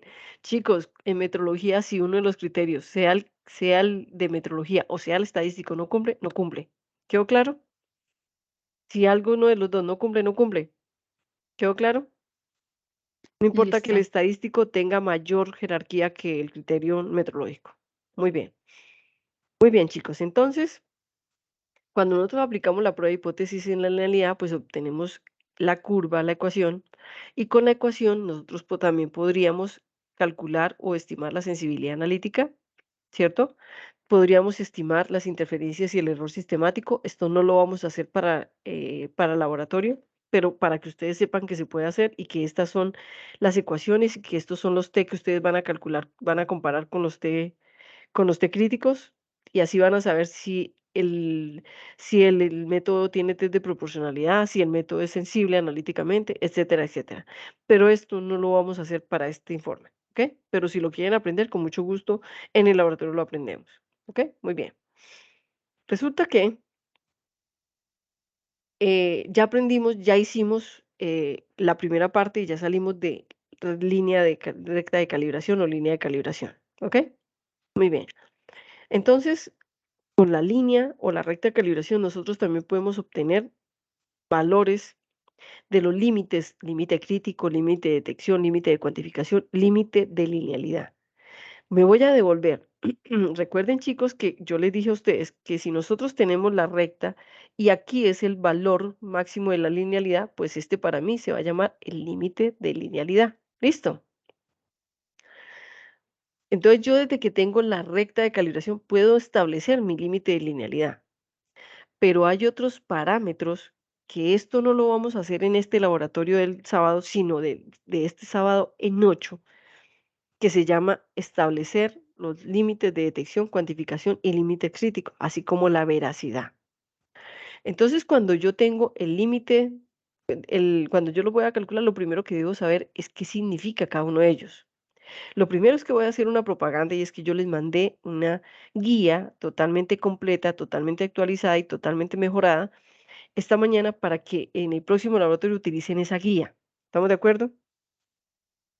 En esa guía, de esa guía, yo ya en la tercera, porque la práctica que vamos a hacer este sábado para ustedes sería la práctica 2, que la vamos a repetir, que fue la misma que hicimos el viernes pasado, el sábado pasado, disculpen, el sábado pasado. Y ustedes la van a repetir con el fin de obtener la mejor linealidad posible que puedan obtener de su método analítico, porque con esa linealidad se van y corren el resto de la validación. Pero de este sábado en 8, es decir, próximo sábado, en 8 días, quiere decir que ustedes van a tener el límite de detección, límite de cuantificación, y eso es lo que vamos a hacer en ese laboratorio. Entonces, estos conceptos ustedes ya lo tienen en esa nueva guía de laboratorio. Entonces, ¿qué significa el límite de detección? Que en inglés significa limit of detection. Entonces, el límite de identificación significa valor medido, obtenido mediante un procedimiento de medida dado con una probabilidad beta de declarar erróneamente la ausencia de un constituyente en un material, dada una probabilidad alfa de declarar erróneamente su presencia. ¿Qué significa? En términos, eso es lo que dice el BIN.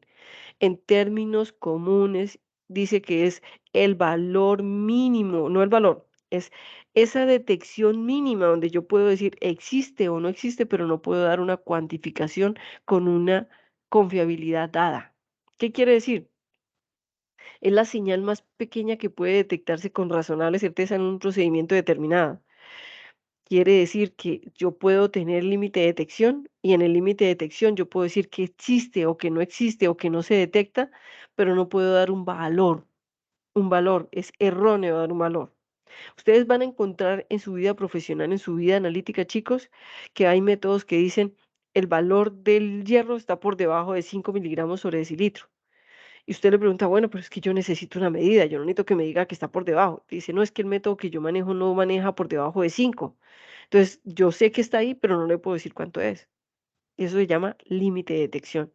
Quiere decir que él es capaz de detectar la ausencia o la presencia, pero no nos detecta un valor cuantitativo con una confiabilidad alta.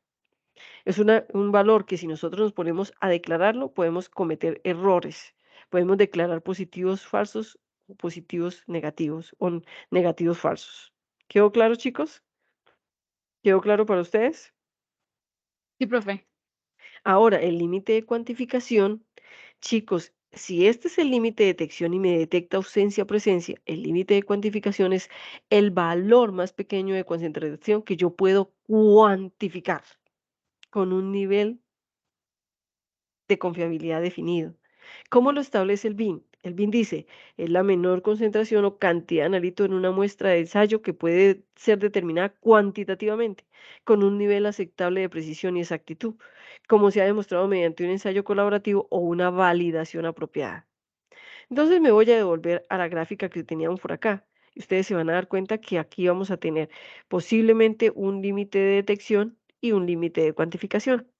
Hombre, que el límite de cuantificación lógicamente es mucho mayor que el límite de detección, porque en este ranguito yo voy a decir que existe, pero no voy a poder dar un valor. En cambio, de aquí arriba yo ya puedo dar un valor y puedo decir, oiga, puedo cobrar por ese valor porque, ¿cierto? Y por eso la linealidad va desde acá hasta el límite de linealidad. Entonces esto se llama intervalo de trabajo. ¿Listo? ¿Quedó claro, chicos? ¿Fue claro lo que les acabo de explicar? Sí, profe. Entonces, en el laboratorio, no de este sábado, sino de este sábado en 8, lo que vamos a hacer para determinar el límite de detección y el límite de cuantificación, con qué y cómo hacerlo, es así. Nosotros vamos a calcular, vamos a preparar muestras blancos del método. ¿Qué quiere decir? Blancos de reactivo. ¿Entre cuánto? Idealmente 10. Idealmente 10. Disculpen, voy a borrar eso que me quedó todo feo. Idealmente 10. Listo. Entonces, chicos, Eso quiere decir que nosotros lo vamos a hacer así. ¿Qué quiere decir? Ah, profe, voy a coger 10 tubos y en esos 10 tubos voy a preparar solución blanco de reactivo. Claro está, con el efecto matriz. Claro, porque usted su validación la hace con efecto matriz. Entonces, a esos 10 tubos de blanco de reactivo los vas a medir, les vas a determinar la absorbancia y vas a tener 10 absorbancias. 10 absorbancias de blanco. Hombre, que pueden ser iguales, que pueden variar, ustedes van a verificar en el laboratorio qué pasa. Entonces, a esas 10 absorbancias le van a calcular la desviación estándar, el coeficiente de variación y la varianza. ¿Quedó claro? Eso es todo lo que hay que hacer para el límite de detección y el límite de cuantificación. ¿Entendieron, chicos, qué es lo que vamos a hacer en ese laboratorio? ¿Quedó claro qué es lo que se va a hacer? Sin embargo, la metodología está en la guía del laboratorio. ¿Pero lo entendieron? Sí, profe. Eso es para el de dentro de 15, ¿cierto? Es para este. No, no para este sábado, sino de este sábado Dentro de en 15. 8. Eso, No, en 15, no, en 8. eso. ¿Listo? Perfecto. Entonces, ustedes van a tener eso. ¿Y cómo se calcula? Hombre, como la curva de ustedes sí incluye el cero porque ustedes tienen blanco de reactivo, entonces ustedes lo van a hacer con estas ecuaciones, con estas que están acá. Entonces, calculo el límite de detección. Pues cojo esta desviación estándar del blanco, lo multiplico por 3 y lo divido sobre la pendiente de la ecuación obtenida por la recta de calibración. ¿Difícil o no difícil, chicos? ¿Muy complicado? Ahora, el límite de cuantificación es coger la desviación estándar, multiplicarla por 10 y dividirlo sobre la pendiente y tengo el límite de cuantificación. ¿Quedó claro cómo se hace? No es nada difícil. Ahora, la metrología dice, hombre, si usted no lo puede hacer con muestras blanco de reactivo, entonces usted tiene que hacerlo con muestras con muy baja concentración del mensurando. Entonces usted coge muestricas y les pone una pintica de mensurando y lo hace con esas muestras, de manera tal que pueda calcular un valor mínimo. En ese caso ya lo hace con esto que está acá. Ahora, si usted no tiene blanco y reactivo ni tiene muestras bajas del mensurando, de concentración bajas, bajas concentraciones del mensurando, entonces coge un blanco y reactivo instrumental. ¿Qué quiere decir? Posiblemente agua destilada, ¿cierto? O algo que sea un blanco instrumental. Y entonces en ese caso lo va a hacer también por medio de este método. Pero ustedes lo van a hacer con esto porque ustedes tienen blanco de reactivo e incluyen el cerro. ¿Estamos de acuerdo, chicos? ¿Quedó claro?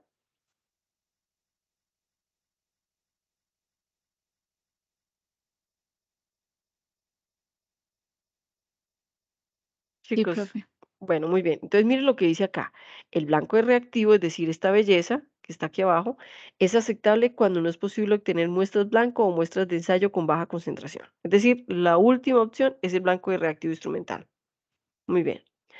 Entonces, ya aprendimos cómo se calcula el límite de detección y el límite de cuantificación. Vamos a hablar de la veracidad. Y la veracidad de medida, chicos, la veracidad de medida, la metrología dice que la veracidad es una medida cualitativa. Entonces ustedes dirán, profe, pero yo puedo cuantificar la veracidad por medio del sesgo. Claro, el sesgo es la medida cuantitativa, es la expresión cuantitativa de la veracidad. Pero cuando tú vas a hablar del método, tú no vas a decir, ah, es que la veracidad tiene un sesgo de tanto. No, no, no, no. Usted va a decir, ¿es veraz o no es veraz? Así de sencillo, porque la metrología dice que la veracidad es una medida, una expresión cualitativa. ¿Es o no es? ¿Quedó claro, chicos? ¿Es claro lo que les acabo de explicar? Sí, profe. Perfecto. Entonces, la veracidad de medida en el vocabulario internacional de medidas me dice que es la proximidad entre la media, ojo, la media de un valor infinito de valores medidos repetidos y un valor de referencia. Entonces, ¿qué hago yo? Hombre, pues si yo tengo, digamos, un valor y a ese valor le saco un triplicado, pues a ese triplicado le calculo la media aritmética o el promedio y lo resto o lo comparo con el valor de referencia. Y eso se llama la proximidad, la diferencia entre los dos.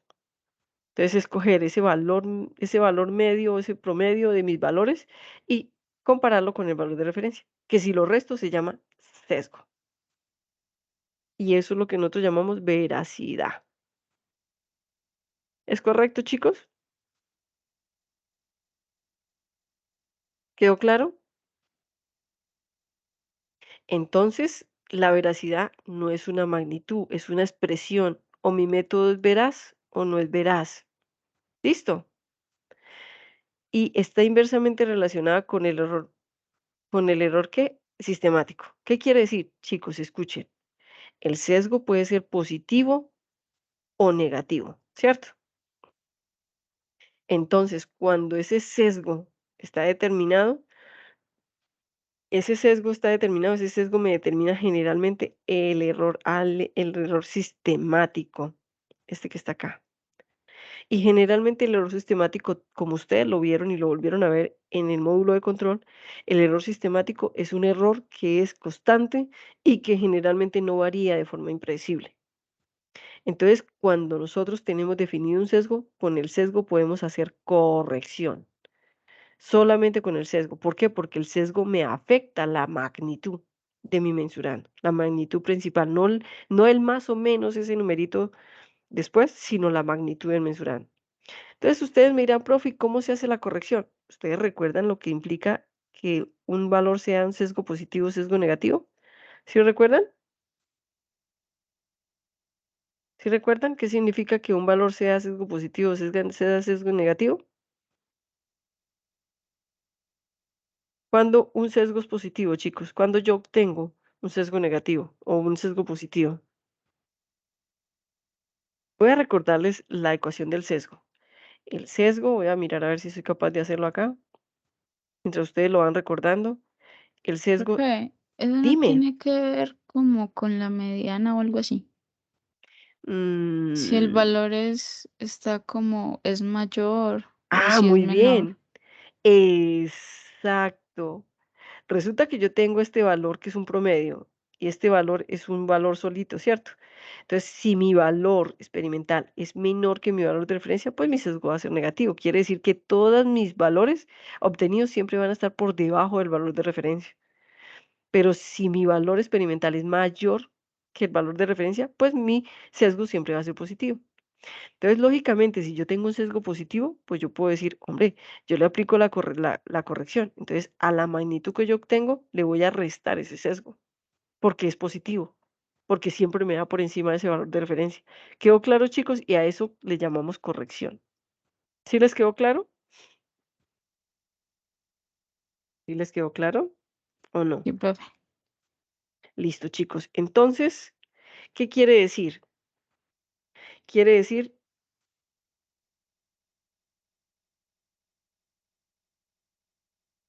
¿qué quiere decir, chicos? Entonces, quiere decir que hasta aquí vamos a tener esta clase.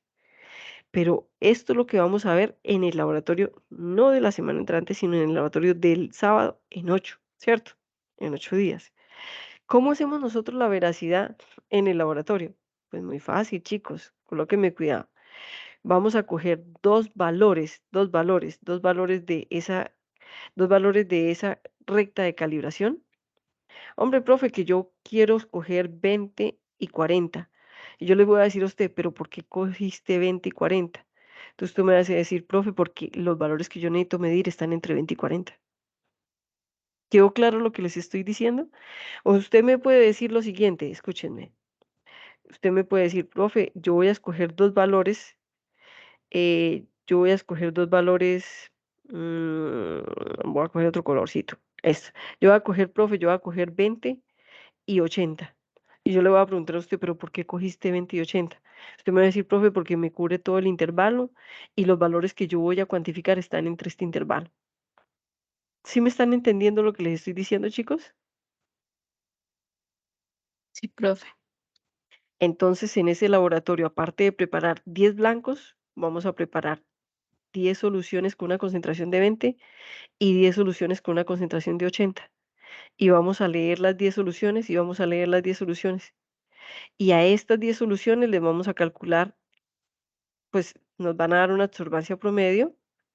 A esa absorbancia promedio me van a dar una concentración promedio y esa concentración promedio la vamos a comparar con el valor. Y eso se llama veracidad.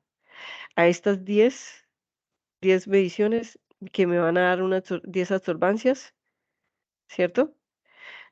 Esas les voy a colocar les voy a calcular una absorbancia promedio. Esta absorbancia promedio me va a determinar una concentración promedio y a esa concentración obtenida la voy a comparar con el valor de la solución. Y este valor menos este se llama veracidad. Chicos, ¿entendieron lo que les acabo de explicar? Sí, profe. Es claro, y entonces aquí en esta diapositiva les dejo el valor del sesgo absoluto y el sesgo relativo. Y entonces aquí empezamos la siguiente clase. Voy a terminar la clase en este momentico, chicos, porque les quiero explicar algo sobre el informe. ¿Estamos de acuerdo? ¿Quedamos de acuerdo, chicos? Terminamos en esta diapositiva. ¿De acuerdo? Sí, profe. Perfecto.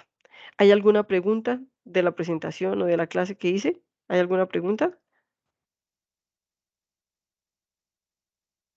Chicos, uy, Elizabeth, qué figura tan chévere. Chicos, ¿hay alguna pregunta?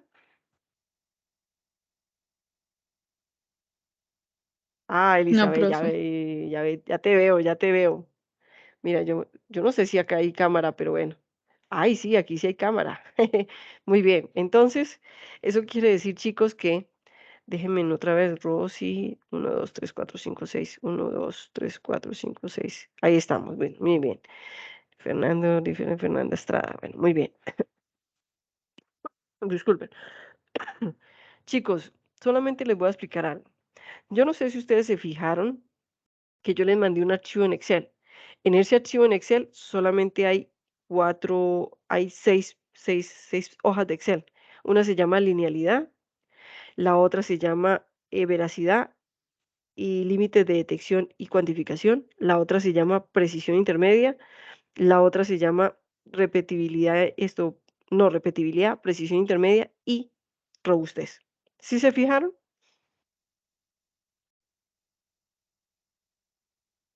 chicos, en el archivo de Excel que recibieron?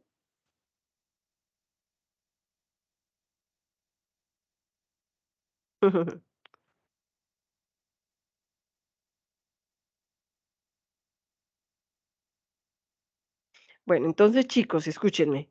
En la primera hoja de Excel, en esa primera hoja de Excel que se llama linealidad, ustedes van a poner todos los datos obtenidos en la práctica de este sábado.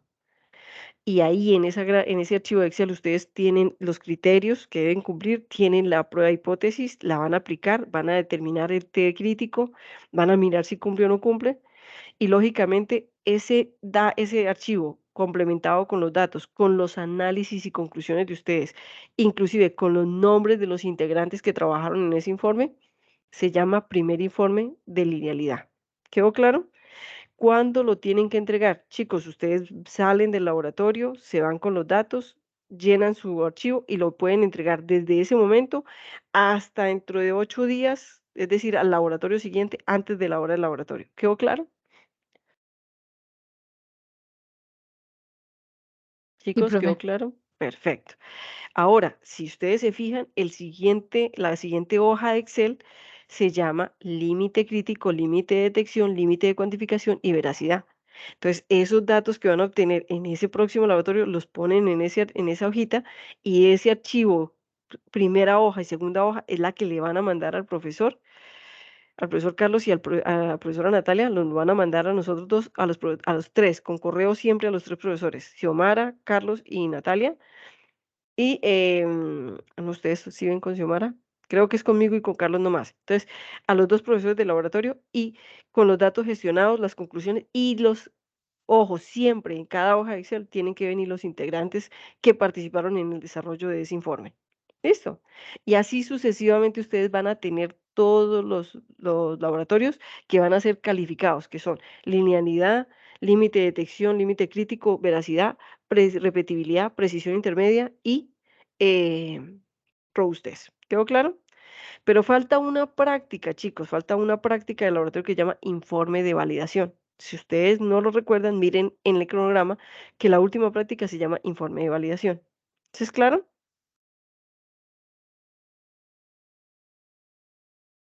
¿Qué es el informe de validación, chicos? En esa práctica nosotros no vamos a hacer un método analítico, sino que en esa práctica ustedes traen una presentación de 15, 10 minutos donde ustedes nos explican desde que empezaron el ajuste de parámetros analíticos, que en la primera práctica, hasta robustez, cómo fue su validación, cuáles fueron los detalles, qué fue lo que usted obtuvo, si el método es validado, si el método es verificado, ¿cierto? Dependiendo del método y todo lo demás. Entonces ustedes nos van a explicar toda la validación que hicieron de su método analítico, si fue validado, si sirve, si no sirve, si aplica, si no aplica. Eso es lo que ustedes nos van a contar en una presentación de 10 a 15 minutos en esa clase. ¿Quedó claro, chicos?